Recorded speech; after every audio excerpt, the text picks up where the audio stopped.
108 सूर्य नमस्कार का जो आजकल ट्रेंड चला हुआ है ना कि 108 करनी है, तो मैंने ये देखा है कि जब हम ग्रुप्स में करते हैं हम इतनी फास्ट करते हैं क्योंकि हमें ये होता है चलो 10 कर लिए, चलो 20 रह गए, तो उसमें इतनी जल्दबाजी हम करते हैं किसी भी आसन में हम एक थोड़ी देर के लिए भी नहीं टिक पाते। योग रुकने का नाम है, बल्कि महर्षि पतंजलि ने जो योग का डेफिनेशन दिया है वो स्थिरम सुखम आसनम। एक जो सब आसन है जिसमें हम लेट के करते हैं, तो वो यूजुअली बहुत सारे लोग मिस कर देते हैं। उन्हें लगता है कि इसके अंदर कोई फिजिकल एक्सरसाइज तो हो नहीं रही है, ये शरीर से नहीं करना है, इसको मन से करना है। जैसे हम योगा करते हैं तो इससे हमारी बॉडी में फ्लेक्सिबिलिटी आती है, वो तो एक अलग बात है, लेकिन कहीं ना कहीं फ्लेक्सिबिलिटी आती है हमारे सोचने के तरीके में भी आती है। कहीं ना कहीं हम जो गुस्सा हमें पहले आता था, कहीं ना कहीं हम अपने गुस्से को मैनेज कर पाते हैं। इसलिए बिगिनर्स बार बार वही बिगिनर्स बनते रहते हैं, उन्हें 3-4 साल हो गए योगा करते हुए, लेकिन वो बीच में गैप दे देते हैं।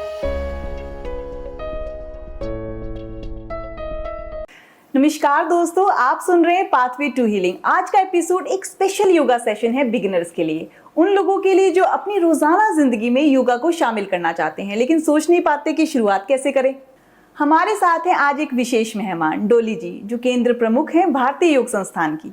इस सेशन में हम सीखेंगे कुछ बेसिक योगा आसन और प्राणायाम टेक्निक्स जो हम सुबह या शाम जब भी हमें थोड़ा समय मिले इजीली कर सकते हैं। हम कुछ प्रिकॉशंस भी सीखेंगे जो हम योगा करते वक्त गलती से कर लेते हैं, कुछ मिस्टेक्स जिसे हम करेक्ट कर सकें। साथ ही हम योगा आसन के बेनिफिट्स के बारे में भी जानेंगे। तो चलिए शुरू करते हैं, लेट्स डू दी योगा। जी कुछ सूक्ष्म क्रियाएं भी बताइए कि सूक्ष्म क्रियाएं हम कैसे करें।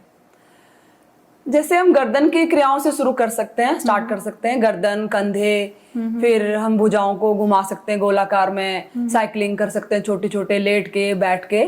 तो हम गर्दन की मैं क्रियाएं करके दिखाती हूँ जो सर्वाइकल की पोस्चर करेक्शन के लिए भी बहुत अच्छा है।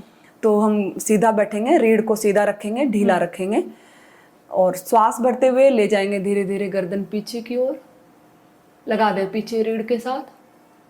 श्वास छोड़ते हुए धीरे धीरे आएंगे नीचे, लगा दें ठोड़ी छाती के साथ, बीच में दाईं ओर घुमाएं गर्दन, दाएं कंधे को देखें, धीरे धीरे गर्दन बीच में, फिर बाईं ओर घुमाएं। गर्दन की क्रियाओं को बहुत हम आराम आराम से करेंगे, बिल्कुल भी झटका नहीं देंगे। बीच में गर्दन ले जाएं, दायां कान दाएं कंधे पे लगाने का प्रयास करें, धीरे धीरे बीच में बायां कान बाएं कंधे पे लगाने का प्रयास करें, धीरे धीरे बीच में। अब गर्दन को हम गोल घुमाएंगे दाएं से बाएं, बहुत धीमी गति से ऊपर जाएंगे, श्वास भरेंगे, नीचे की ओर आएंगे, श्वास छोड़ेंगे। अब विपरीत दिशा में भी घुमा लें। इन सभी क्रियाओं को मिनिमम 2 रिपीटेशन में हम करेंगे। एक डोली जी मेरा प्रश्न है, जैसे आपने कहा कि नीचे गर्दन करें, लेकिन जिन्हें सर्वाइकल की प्रॉब्लम है क्या उन्हें भी नीचे गर्दन? मैं सावधानी बताने वाली थी कि गर्दन नीचे नहीं, ठोड़ी नहीं लगाना, ऐसे नहीं करना उन्होंने कभी भी नहीं करना उन्होंने। थोड़ा सा नीचे करना है, उनको थोड़ा सा नीचे करना है बस जी। और जो आप सांस जब हम ऊपर की तरफ लेके जा रहे हैं तो हमें इनहेल करना है, और जब हम नीचे की तरफ लेके जा रहे हैं तो हमें छोड़ेंगे। तो इसमें जो सांस इनहेल और एक्सहेल के बीच का जो गैप होता है उसमें कितनी देर हमें सांसों को रोक के रखना है? नहीं, रोकना नहीं है। ओके। सूक्ष्म क्रियाओं में कभी श्वास नहीं रोकेंगे, किसी आसन में भी, बहुत कम आसनों में श्वास अगर अपने आप रुकता है तो ठीक है, श्वास नहीं रोकेंगे जी। तो 5 उंगली मिला के कंधे पे रखें, आगे से कोहनी मिलाएं, श्वास भरें, ले जाएं ऊपर, कोहनियों को पूरा स्ट्रेच फील करें और गोल घुमा दें। और इसको विपरीत दिशा से भी कर लें, पीछे से लेके आए, ऊपर मिलाएं कोहनियों को, वापस ले आए। जो विपरीत दिशा में आप कहते हैं तो इसका मतलब कहीं ना कहीं हम न्यूट्रलाइज कर रहे हैं अपनी जो न्यूट्रलाइज कर रहे हैं मसल्स को, जो हम पीछे लेके गए तो हम आगे के साइड भी लेके आ रहे हैं। अब हम कंधों को गोल घुमा सकते हैं। इनको अब जितना कंधे घुमाएंगे ना, इनके उतने बेनिफिट हैं कि आपका सारा स्ट्रेस इसी से चला जाएगा। आपको ज्यादा कुछ करने की जरूरत नहीं है, आप कभी भी कहीं भी बैठ के कंधे घुमा सकते हैं। उसको विपरीत दिशा में भी घुमा लीजिए। हाँ जी। आप जैसे पैरों की कर सकते हैं, हम सीधा बैठ जाएं। हाँ जी। तो हम अपने पंजों को आगे ताने, रोक दें, कमर सीधी, गर्दन सीधी, अपनी ओर ताने, फिर ताने। इसको 5 बार मिनिमम 2 रेपिटेशन में तो करना ही चाहिए। अपनी ओर ताने, दाएं बाएं करें। देखिए आपके घुटने तक में आ रहा है, स्ट्रेच आ रहा है, अच्छे से करने पे घुटने तक में आ रहा है। ये बहुत आनंद देने वाली क्रियाएं हैं, इसमें कुछ मुश्किल नहीं है। कोई भी यूथ इसको देखेगा तो उसको लगेगा इसको करने से क्या हो जाएगा, हाँ। क्या मिलेगा, ये आपको एक दिन में नहीं मिलेगा। और इसकी रेपुटेशन आप बढ़ाएंगे। जी। जैसे आगे पंजे तान के ऐसे घुटनों को हिलाएं, दोनों मुट्ठी बांध के घुटने के नीचे लगा दें, उठा लें अपने पंजों को और ताने अपनी ओर। ये तो घुटने दर्द के लिए डॉक्टर भी बताते हैं कि इसको 50 बार करें। कोई भी स्टार्टिंग में करे तो उनको समस्या नहीं होगी। एक बार ऐसे उठा लें, अंदर पंजा, स्टार्टिंग में स्टार्ट कर दे तो उनको नहीं होगा घुटनों की समस्या। अगर लेकिन बहुत दर्द है, भयंकर दर्द है, तो वो धीरे धीरे छोटी छोटी क्रियाओं से अगर 15 मिनट भी लगा देंगे अपने घुटनों पे, इवन किसी भी अंग पे, ये तो मेरा अपना पर्सनल एक्सपीरियंस है, कोई भी अंग आपका खराब हो रहा है, कुछ भी उसमें डिजेनरेटिव इशू आ रहा है, तो आप उस पे लगाइए 15 मिनट दिल से, वो ठीक होना शुरू हो जाएगा। आपको खुद दिखेगा।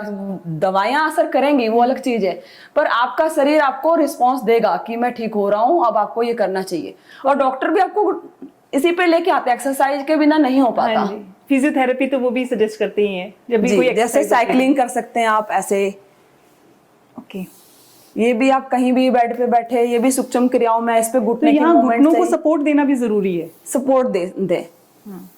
इसके उल्टी दिशा में भी हाँ जी। एक्सरसाइज मैं आपको बता रही हूँ, ये मुझे बहुत अच्छी लगती है। ऐसा लगता है जैसे मसाज से जो रिलीफ मिलता है ना, वैसा ही मिलता है। आपके टखनों को, एड़ी को, पंजों को आप ऐसे रखें, दाएं टखने को बाएं घुटने पे, उंगलियों को ऐसे फंसा लें हाँ जी। इसके बीच में। अब इसको गोल घुमाएं, दूसरा पंजा खींच के रखें, हाँ जी।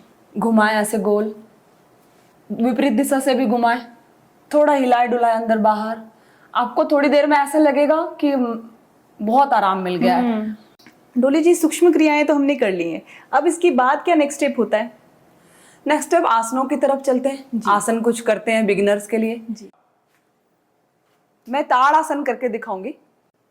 दोनों हाथों को आपस में ग्रिप करें, आगे ले जाएं, श्वास भरें, ऊपर ले जाएं, पूरा खींच दें, कान के साथ लगा दें भुजा और धीरे धीरे एड़ी को उठा दें। एक बिंदु पे सामने ध्यान बना लें। ये बहुत ही उत्तम आसन है, हाइट बढ़ाता है, जो हमारे सभी जोड़ों को एक्टिवेट करता है। 306 के 306 हड्डियां इसमें प्रभाव में आती है, हमारा कंसंट्रेशन बढ़ता है। श्वास छोड़ते हुए वापस आ जाएं। इसका एक उपासन है तिर्यक ताड़ आसन। श्वास भरते हुए फिर से भुजा ऊपर जाएगी, खींचे, पूरा खींच दें। खींची हुई अवस्था में इसमें साइड से आएंगे। इसमें क्या सावधानी रखना है, हम ऐसे आगे नहीं झुकेंगे, पीछे नहीं जाएंगे, बिल्कुल साइड से, चाहे कम झुका जाए हम साइड पे ही जाएंगे। बीच में फिर से खींचेंगे, दूसरी साइड जाएंगे, बीच में आएंगे, वापस। वृक्ष आसन, ये वृक्ष से लिया हुआ आसन है, हमारे माइंड बॉडी कनेक्शन को बढ़ाता है और वृक्ष के समान हमें स्थिर बनाता है, बैलेंस बनाता है। तो एड़ी पंजे मिलाएंगे, दाएं एड़ी को बाएं यहाँ पे जंघा मूल में रख लेना है, बस यही है। एक बिंदु पे सामने ध्यान बनाएंगे, श्वास भरते हुए दोनों हाथ ऊपर ले जाएं, कान के साथ लगा दें, फिर जोड़ दें। अब उसी बिंदु पे ध्यान बना के रखें। इसमें यह ध्यान रखना है कि जिनको लग रहा है कि वो गिर जाएंगे, वो वॉल का सपोर्ट ले लें। श्वास बाहर निकालते हुए धीरे धीरे वापस इसी को दूसरी साइड से दोहरा लेंगे। अपने अभ्यास को धीरे धीरे बढ़ाना है, जितनी देर आप सुविधा से रुक सकते हैं आप उतना ही रुकें। शुरुआत में आप 2-2 रिपीटेशन करें। त्रिकोण आसन, पैरों को खोलना है कंधों से ज्यादा, दाईं भुजा ऊपर उठाएंगे, विपरीत दिशा में खींचेंगे दोनों भुजाओं को और धीरे धीरे झुकेंगे बाईं ओर। इसमें भी हम क्या सावधानी रखेंगे, ऐसे झुक जाते हैं, कोई आगे ज्यादा झुकने के लिए, कोई पीछे। इसमें सिर्फ साइड से ही झुकना है, यहां से झुकना है हमने, कम झुका जाए, जरूरी नहीं है हम टखने को टच करें। सीधा, हथेली बिल्कुल सीधा रहेगा। धीरे धीरे वापस आएंगे, खींचेंगे, फिर से दूसरी साइड से भी ऐसे ही बायां भुजा उठाएंगे, खींचेंगे विपरीत दिशा में और धीरे धीरे झुकेंगे। इसमें पाचन अंग दबते हैं हमारे, घुटने मजबूत बनते हैं, रीढ़ मजबूत बनता है। ये भी यूथ के लिए, बच्चों के लिए, विद्यार्थियों के लिए बहुत उत्तम आसनों में से है। धीरे धीरे वापस विश्राम। 108 सूर्य नमस्कार का जो आजकल ट्रेंड चला हुआ है ना कि 108 करनी ही है, तो मैंने ये देखा है कि जब हम ग्रुप्स में करते हैं हम इतनी फास्ट करते हैं, क्योंकि हमें ये होता है चलो 10 कर लिए, चलो 20 रह गए, तो उसमें इतनी जल्दबाजी हम करते हैं, किसी भी आसन में हम एक थोड़ी देर के लिए भी नहीं टिक पाते हैं। नहीं, ये मेरे समझ से तो गलत है कि योग रुकने का नाम है, बल्कि महर्षि पतंजलि ने जो योग का डेफिनेशन दिया है वो स्थिरम सुखम आसनम है, बस इतना ही। जिस आसन की पूर्णता में हम स्थिरता और सुख और आनंद को प्राप्त कर सकें। जैसे अभी हम सुख आसन में बैठे हैं, हमने पद्मासन लगा लिया जी। पद्मासन लगाना, पद्मासन दोनों पैरों को आगे फैलाएं, ठीक है। अब दाएं टांग को बाएं जगह पे रख दें और बाएं को दाएं पे रख दें, दोनों हाथों को घुटने पे रख लें। ये पद्मासन है जी। अब ये हो गया, इसके लिए नाम रखा गया होगा स्थिरम सुखम आसनम, कि इसमें बैठ के आप सोचें, कुछ चिंतन करें, मनन करें, बच्चे सोच सकते हैं। कम से कम ग्रेविटी यूज हो रही है, आप देखें हार्ट को बहुत कम सप्लाई करना पड़ रहा है, ये बहुत साइंटिफिक है। पद्मासन में मतलब जैसे कंफर्टेबल नहीं है तो वो सिर्फ चौकड़ी मार के कंफर्टेबल, हाँ बिल्कुल बिल्कुल, जो कर सकते हैं वो ऐसा करेंगे। बाकी आराम से आप सुखासन में बैठ जाएं, एक लगा लें, अर्ध पद्मासन लग जाएगा। अच्छा। फिर आप ऐसे बैठ जाएं, ये भी सुखासन है। आप किसी भी आसन में बैठे, पहले तो आप आनंद की स्थिति में आ जाएं, फिर तब आप कुछ कंफर्टेबल होना ज्यादा जरूरी है। कंफर्टेबल होना बहुत जरूरी है। दोनों पैरों को आगे फैला लें जी। दाईं ओर रखें हथेली को, दोनों घुटने फोल्ड कर लें और हथेली का सहारा लेते हुए ऐसे बैठ जाए घुटने। जिनको घुटने में दर्द है वो घुटने पे कभी भी बैठने का प्रयास ना करें, पहले वो घुटना दर्द ठीक कर लें। इस प्रकार से बैठेंगे कि हमारा नितंब दोनों एड़ी के बीच लगे, ऐसे जी। उनके बीच में कंफर्टेबली बैठना है, क्योंकि ये एक ऐसा मात्रा आसन है जो हम खाना खाने के बाद करते हैं, तुरंत बाद। अब दोनों हथेलियों को घुटने पे रखें, कमर गर्दन सीधी, आंखें बंद करके बस श्वास प्रश्वास कुछ सेकंड वॉच करें। रीढ़ सीधी होने की वजह से खाना आसानी से पचना शुरू हो जाता है इस आसन में। वज्र का मतलब होता है लोहा, लोहे से वज्र के समान तभी बनेगा ना जब हमारा मेटाबॉलिज्म सही होगा। इसी में हम आगे वाले आसन कर लेते हैं, बहुत ही सिंपल आनंद वाले आसन है ये। आगे से वज्रासन में ही खोल लेंगे घुटनों को। ये सशक आसन है। सशक जी। ये खरगोश से लिया गया आसन है, सशक मतलब खरगोश। ओके। तो हमारी स्थिति जो बनती है ना, शारीरिक स्थिति, वो खरगोश जैसी बनती है। फैलाते जाएंगे जी। धीरे धीरे। अब ठोडी लगा देंगे आसन पे, ठोडी। इन तरह श्वासों को दोनों आंखों के बीच देखना है। अब धीरे धीरे, ये बहुत ही शांति देने वाला आसन है, बहुत मन को शांत करने वाला। अब इसी का उपासन है उत्तान मंडूक आसन। ये मंडूक का मतलब होता है मेंढक, ये पुराने संस्कृत नेम्स है जो। और उत्तान का मतलब होता है बैठे हुए मेंढक जैसे स्थिति हमारी बनती है हमारे शरीर की, इसलिए इसका नाम उत्तान मंडूक आसन है। तो हम ऐसे ही खोल लेंगे घुटनों को जी, ठीक है। दाईं हथेली को खींचे पूरा, बाएं कंधे पे रख दें। बाएं हथेली को पूरा खींचे, बाएं कंधे पे रख दें। गर्दन थोड़ी पीछे ले जाए। किसी भी आसन को अगर हम आंख बंद करके करेंगे ना तो बहुत अच्छा है जी, उसका लाभ कई गुना बढ़ जाएगा। आंखें बंद करके श्वास को देखें एक बार और बॉडी को देखें कि कहाँ पे, कौन से अंग पे क्या प्रभाव आ रहा है, फील करें। जैसे गए थे एक एक करके ऐसे हाथों को वापस ले आए, वापस से वज्रासन में बैठ के विश्राम करें। तो दोनों पैरों को सीधा करेंगे, एड़ी पंजे जोड़ेंगे, दाएं घुटने को फोल्ड करेंगे और ये आराम से मोड़ते हुए हम एड़ी पे बैठ जाएंगे। इसमें भी हम घुटने के को ध्यान में रखेंगे, जिनके दर्द है वो नहीं करेंगे इस आसन को। दूसरा घुटना उसके ऊपर लेके आएंगे। ये जो है ये गोमुख जैसी आकृति बनती है, इसकी वजह से इसका नाम गोमुख आसन पड़ा है। और जो घुटना ऊपर है वही हाथ हम धीरे धीरे श्वास भरते हुए ऊपर उठाएंगे और ले जाएंगे दाएं हाथ को पीछे और पकड़ लेंगे। मैं एक बार दिखाती हूँ कैसी स्थिति बनती है। नहीं पकड़ा जाता है तो आप किसी रुमाल वगैरह का सहारा ले सकते हैं। वापस इसी को दूसरी साइड से भी दोहरा लेंगे दूसरे पैर। और एक और आसन है बिगिनर्स के लिए, बहुत सिंपल आसन है। दोनों पैरों को आगे खोलें। वक्र आसन, जो गोमुख आसन के बाद अक्सर किया जाता है। वक्र का मतलब ही कर्व है, कर्व जैसी आकृति हमारी बनती है, कर्व हो जाता है हमारा रीढ़। तो दाएं घुटने को फोल्ड करें। अब बायां हाथ उठाएं श्वास भरते हुए। अब इस हाथ को यहाँ घुटने को पकड़ लें या टखने के पास रखें और घूम जाएं दाईं ओर। देखें अपने कमर की ट्विस्टिंग को, दोनों घुटने एक लाइन में लाने का प्रयास करें। पैर सीधा कर लें दूसरी साइड से, बायां घुटना फोल्ड करें और दायां हाथ ऑल्टरनेट हाथ उठाएंगे, घुटने को पकड़ लें, कोई ऐसे भी रखते हैं, कोई टखने को पकड़ लेते हैं और घुमाएं, अपने कमर को घुमाएं लेफ्ट साइड, धीरे धीरे वापस। डोली जी, जैसे इसमें जैसे मैं ऐसे कर रही थी तो मेरे जॉइंट्स पे थोड़ा प्रेशर आ रहा था, तो ये जॉइंट्स पे प्रेशर आना ठीक है? जितना आप थोड़ा सहन करना है, ज्यादा नहीं सहन करना कि बहुत ज्यादा प्रेशर आ रहा था। आप जिस आसन में भी थोड़ी भी कठिनाई हो रही है आप रुक जाएं। जैसे जिम में तो हम क्या करते हैं, हम बहुत ज़्यादा हार्ड हो जाते हैं अपने ऊपर कि हमें एक्सरसाइज करनी है, कार्डियो करना है, थोड़ा हमारे पेन भी हो रहा था तो हमें होता है कि चलो कोई बात नहीं, हम थोड़ा सा वेट और उठाते हैं। लेकिन योगा में हमें इसको, जैसे आपने कहा कि हमें स्थिर सुखम आसन, मतलब हमें इसमें हमें आनंद की अवस्था में ज़रूर बनाए रखनी है, हमें अपने कामनेस को बना के रखना है, क्योंकि हम वैसे ही आजकल की लाइफ में हर कोई परेशान है, तो आपकी शक्ति अपने आप बढ़ेगी। अगर हम इसको 2 बार करेंगे, 3 बार करेंगे, तो आप अपने आप ही मुश्किल आसनों की तरफ जाएंगे। वज्र आसन में हम खाना खाकर ही उसको भी कर सकते हैं, उससे हमारी डाइजेशन भी जी। लेकिन कौन से, मतलब मोस्टली ऐसे कहते हैं कि खाना खाकर हमें योगासन करना नहीं चाहिए, तो कितना टाइम बाद हमें कितना गैप देना चाहिए? पेट का खाली होना बहुत जरूरी है, तो आप कम से कम 4 घंटे का गैप ले लें। सुबह अगर करेंगे तो बेस्ट रहेगा, नहीं तो 4 घंटे तक का गैप हमें जरूर रखना है। अगर हम शाम को कर रहे हैं तो 3-4 आवर्स का गैप होना चाहिए। हाँ। डोली जी, एक त्राटक आसन होता है, क्या मैंने ठीक बोला है? त्राटक। तो इसमें क्या होता है, बेसिकली हम एक बिंदु को देखते हैं जी।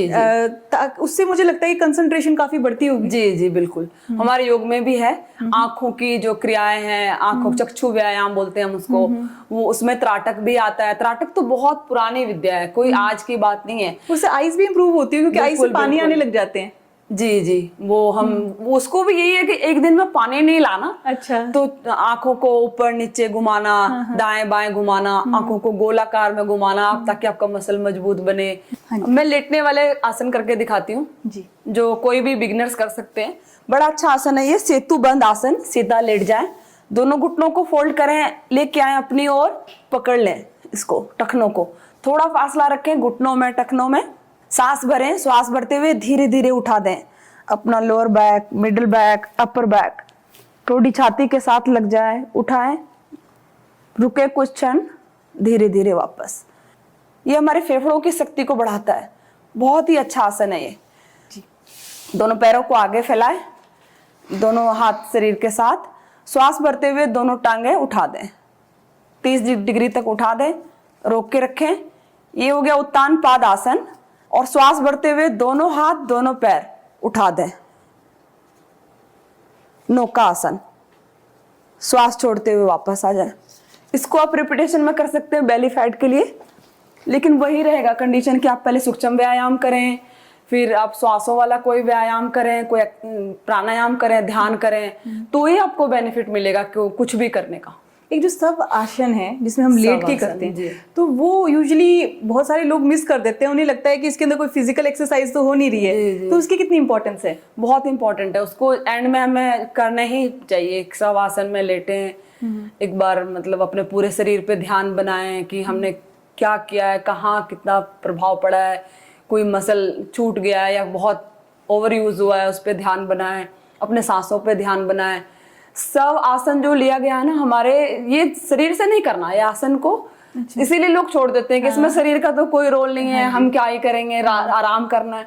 नहीं, इसको मन से करना है कि हम अपने विचारों को जो हम तुरंत शुरू कर देते हैं। अभी तक तो हम आसन कर रहे थे, अब हम सब आसन में जाएंगे, तो अगर हम टांगों को सिर्फ देखेंगे, आप देखेंगे, दोनों टांगों को देखें, तो आपके विचार वहीं रुक जाएंगे। आपको रेस्ट मिलेगा। मेडिटेशन है जी। आपका विचार रुकेगा तो फिर आपके बॉडी रिलैक्स होनी शुरू हो जाएगी। बहुत सारे लोग ये सोचते हैं कि जैसे आपने कहा कि योगा, बहुत सारे लोग ये सोचते हैं कि उनकी फिजिकल हेल्थ ठीक हो जाएगी। नो डाउट फिजिकल हेल्थ ठीक होती है, ये सबने अनुभव भी किया होगा, लेकिन कहीं ना कहीं से मेंटल हेल्थ भी हमारी ठीक होती है। जैसे कि शव आसन की आपने बात की, तो एक तरह के हम ध्यान और उस मेडिटेशन जब हम क्रियाएं करते हैं, तो उससे कहीं ना कहीं हमारी मेंटल हेल्थ को भी लाभ होता है।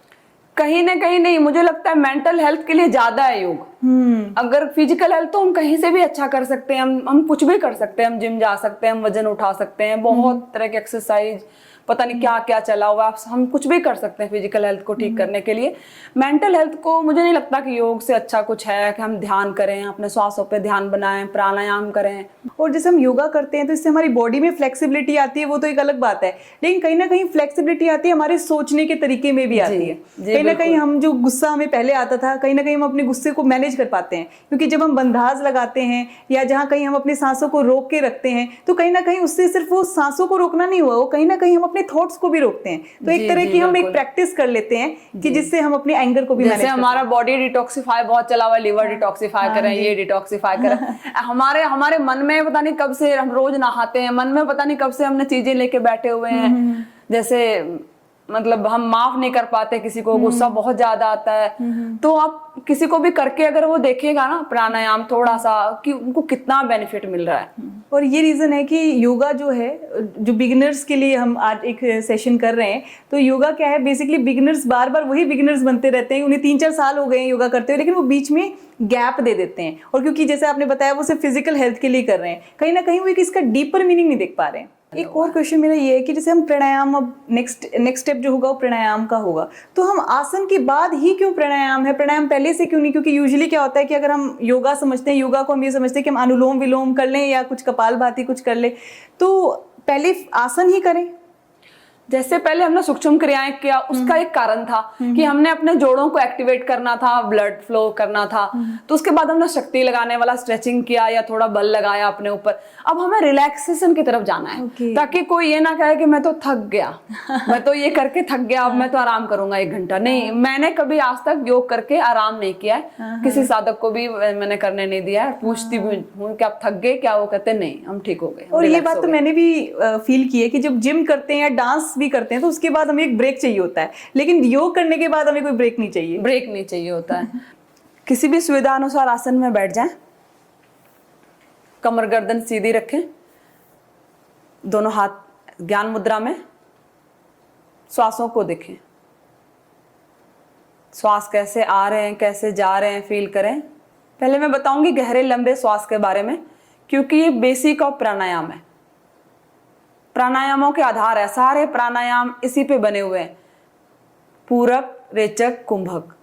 तो हम पेट को पूरा खाली करते हुए श्वास बाहर निकालेंगे नासिका से, पेट को लगा दें रीढ़ के साथ, पूरा खोखला कर देना है, एक बंद लगाना है, अपने निष्कासन अंगों का संकोचन करके बंद लगाना है, प्रयास करना है और रुकें। अपनी सुविधा अनुसार पेट को खाली करके रुकें, असुविधा नहीं होने देना है। भरे श्वास। अब श्वास को भरने का एक तरीका है कि हम फटाफट ऐसे भर लें या फिर हम धीरे धीरे भरें, एफर्टलेसली श्वास को भरने दें। जब लगे कि पूरा श्वास भर गया, एक बार फिर रुकें, बंद लगाएं और फिर से दोहराएं। श्वास खाली करके रुकना है और भर के भी रुकना है। ये हो गया गहरे लंबे श्वास। इन्हें बंद बोलते हैं, जो हम मूल बंद लगाते हैं इसमें जी, तो उसको मूल बंद बोलते हैं। अगर निष्कासन अंगों का संकोचन करेंगे तो मूल बंद लगेगा। पेट को सिकोड़ेंगे, नाभि को थोड़ा सा, तो वो उड़ियान बंद कहलाता है। और श्वास को सारा बाहर निकाल के जब हम ठोड़ी को छाती से लगाते हैं, वो जलंधर बंद कहलाता है। अनुलोम विलोम प्राणायाम। बायां हाथ ध्यान योग मुद्रा में रखेंगे और दाएं हाथ की प्राणायाम मुद्रा बनाएंगे। दाएं नासिका को बंद करके, कोई दाएं से शुरू करते हैं, कोई बाएं से, कोई इसमें ये नहीं इंटेंशनली करेक्ट है सभी। तो हम बाएं से करते हैं, बाएं से गहरा भरें। अब हम श्वास को बहुत तेजी से भर सकते हैं, नहीं तेजी से नहीं भरना, हमें आराम से भरना है, एफर्टलेसली भरना है। फिर उसको फील करना है, फिर राइट साइड से निकाल देना है, फिर भरना है राइट साइड से, लेफ्ट साइड से निकाल देना है। तो डोली जी, जो अनुलोम विलोम करते हैं उसमें एक रिदम बहुत इंपॉर्टेंट है। कई लोग क्या होते हैं काउंट नहीं करते हैं, तो यही नहीं पता कितने काउंट में उन्होंने इनहेल किया और कितने काउंट में एक्सहेल किया। क्या ये सेम होना चाहिए रेशियो?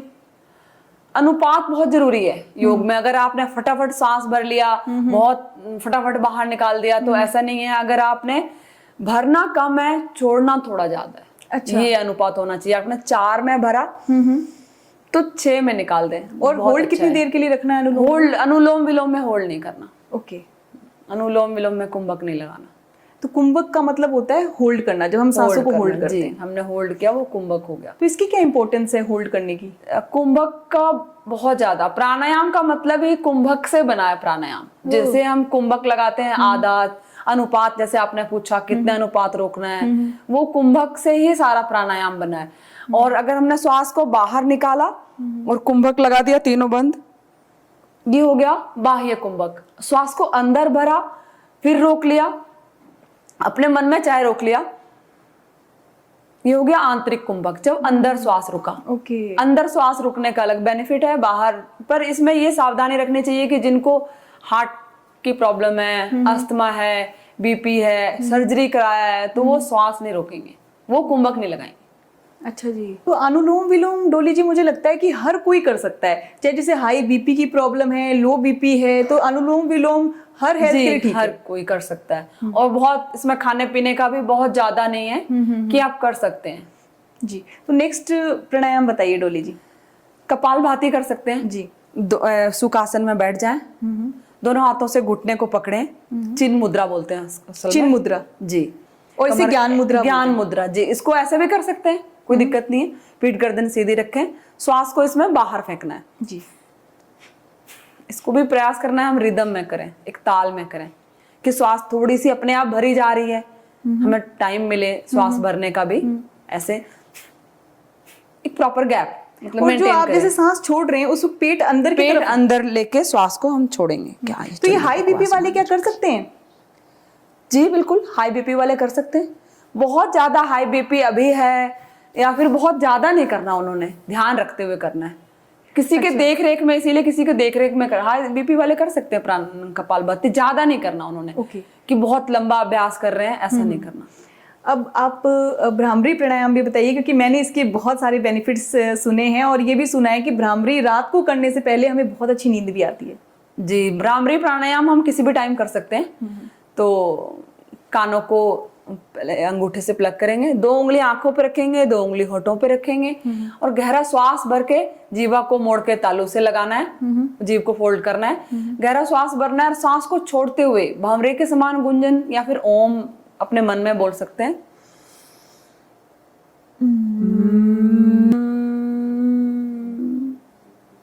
जी, अक्सर लोग ये समझते हैं कि कुछ आसन कर लिए, प्राणायाम कर लिए और यही योग है, तो क्या सच में सिर्फ यही योग है? मीनिंग तो बहुत लंबा है, अष्टांग योग है और योग का मीनिंग जुड़ना है, आत्मा का परमात्मा से मिलन है, या हम ऐसा मान सकते हैं हमारे शरीर और मन का एक समान स्थिति में आ जाना, जुड़ जाना, रिदम में आ जाना, यूनियन हो जाना। जी जी, ये योग, इसको हम योग कहेंगे।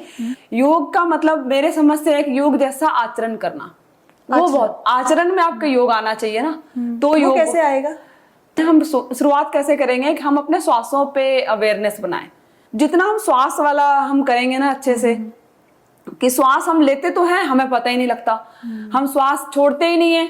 जब तक हम पेट अंदर लेके श्वास नहीं छोड़ेंगे, श्वास नहीं बाहर निकलेगा। ये हमें किसी को नहीं पता कि श्वास को बाहर निकालना कितना जरूरी है। तो हम श्वास पे अगर हम थोड़ा सा रखें ना ध्यान अपना, तो मेरे हिसाब से योग आपका आचरण बदलने लग जाता है। फिर योगमयी जीवन आपका स्टार्ट होता है वहां से। जैसे कि आपने बताया योग फिजिकल हेल्थ और मेंटल हेल्थ तो हम अभी बात करते आ रहे हैं, उसके लिए अच्छा है, पर कहीं ना कहीं जो आप ये बात कह रहे हैं कि कनेक्शन है, एक आत्मा और परमात्मा का कनेक्शन है, कहीं ना कहीं अपने आप से ही खुद का जो कनेक्शन है उसको फील करना, जब हम वो फील करते हैं वो डेफिनेटली हमारे आचरण में आने ही लगता है। जी, ये आपके अंदर की जो अदृश्य शक्तियां है ना, योग वो जगा देता है। और योग करने से मैंने ये भी देखा है कि माइंडफुलनेस भी आती है, और वही जो आप आचरण की बात कर रहे हैं वो शायद यही है कि जब हम ज्यादा माइंडफुल होके कोई भी कार्य करें, आपके डिसीजंस पे फर्क पड़ने लग जाता है। आपके एक्शंस को आप खुद एनालाइज करते हैं कि मैंने तो पिछले वाले एक्शन से सही नहीं लिए थे। आप फ्यूचरिस्टिक हो जाते हैं थोड़े से कि आपको क्या नहीं करना चाहिए। और यही रीजन है कि जो बहुत सारे लोग हैं जिनको योगा एक बोरिंग लगता है, वो बोरिंग लगने का रीजन ही यही है कि कहीं ना कहीं वो अपने आत्मा को से नहीं जोड़ रहे, वो सिर्फ फिजिकल हेल्थ अपने बेनिफिट्स देख रहे हैं, लेकिन वो जो उसकी डीपर जो उसकी सेंस में नहीं जा रहे। जी जी, फिर हमें लगा कि नहीं, हमें आगे भी बढ़ना है, सिर्फ हमें बेनिफिट नहीं लेना, हमें मतलब डीपर सेंस में बेनिफिट लेना है, दूसरों को देना भी है बेनिफिट। थैंक यू डोली जी, आप बहुत बहुत थैंक यू सो मच, आपने अपना कीमती समय निकाला। तो दोस्तों, योगा एक ऐसी विद्या है जो सिर्फ बॉडी को ही नहीं, मन और आत्मा को भी शुद्ध करती है। भगवत गीता में भी कहा गया है, योगा कर्मेषु कौशलम, yoga is excellence in action. Vedas और अन्य शास्त्रों में भी योगा एक डिवाइन डिसिप्लिन के रूप में माना गया है। इसलिए अपने लिए, अपने शरीर के लिए रोज कुछ समय निकालिए योगा के लिए। अपनी हीलिंग जर्नी का हिस्सा बनाइए योगा को, because when you heal your body you heal your life. अगर आपको ये एपिसोड पसंद आया हो तो प्लीज लाइक करें, शेयर करें और सब्सक्राइब जरूर करें। आपका एक छोटा सा सपोर्ट हमारे लिए बहुत बड़ी मोटिवेशन है, ताकि हम और भी हीलिंग और वेलनेस कंटेंट आपके लिए ला सकें। मिलते हैं अगले एपिसोड में एक नए टॉपिक के साथ। तब तक के लिए योग करते रहिए, स्वस्थ रहिए और खुश रहिए। नमस्ते।